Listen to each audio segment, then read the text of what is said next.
আসলে মুই ফিরাইছে আবার বাইর হয়ে আসেনও এক ভাতিজার সাথে মুই আসিম না তো আই কিন্তু জোর করিয়ায় মুখ ধরিয়াছিল তো আসিল তারপর কি হইল দেখো। তো আসলে মাছ মারা যে এত কঠিন সবাই বেদে মনে করে যে জাল ফেলাইলেই মাছ আটকে।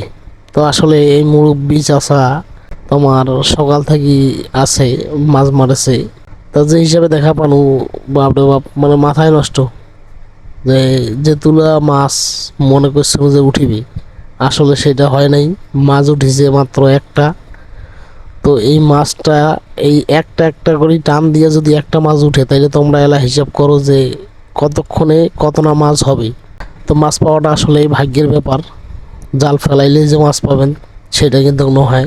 তো আসলে আমার বলক গিনায় গিনায় বেশি করো নাই, কারণ বড় ভিডিও করলে ফির আবার তোমরা দেখিবার চান না। তো ধন্যবাদ সবাইকে, ভালো থাকবেন।